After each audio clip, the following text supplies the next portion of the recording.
Assembly इंतखाबात के लिए कांग्रेस पार्टी की जानिब से इन दिनों ख्वाहिशमंद उम्मीदवारों के इंटरव्यूज लिए जा रहे हैं। कांग्रेस पार्टी के टिकट पर इंतखाब लड़ने की ख्वाहिश रखने वाले उम्मीदवारों की तादाद में गैर मामूली इजाफा देखा जा रहा है। नांदेड़ जुनूब के अलावा नांदेड़ शुमाल असेंबली हल्के से भी मुस्लिम नुमाइंदों ने कांग्रेस का टिकट तलब किया है। इनमें एक अहम नाम मारूफ समाजी कारकुन और ताजिर मोहम्मद अली का है। मोहम्मद अली ने आज नए मुंडा इलाके के प्रगति महिला मंडल हॉल में कांग्रेस के साबिक वजीर आला अशोक चौहान से मुलाकात की और पार्टी से उम्मीदवारी के लिए टिकट मांगा। मोहम्मद अली ने कसीर तादाद में अपने हामियों को साथ लेकर रैली की शक्ल में अशोक चौहान से मुलाकात की ताकि उन्हें यह एहसास दिलाया जा सके कि पार्टी अगर इन्हें टिकट देती है तो वो कामयाब हो सकते हैं। मोहम्मद अली ने नांदेड़ शुमाल असेंबली हल्के से टिकट मांगा है, जबकि इस हल्के से कांग्रेस के मौजूदा रुकन असेंबली डीपी सावंत नुमाइंदगी करते हैं। ऐसे में डीपी सावंत की जगह इन्हें टिकट दिया जाना ये अपने आप में एक बड़ा सवाल है।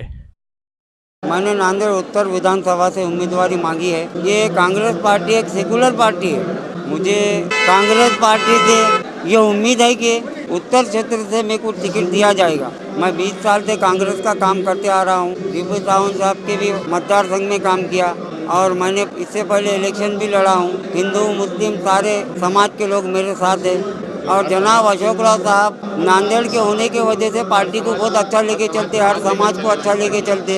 इस वजह से मेरी पहली ख्वाहिश कांग्रेस है। इंशाअल्लाह मेरे को कांग्रेस का टिकट दिया जाएगा।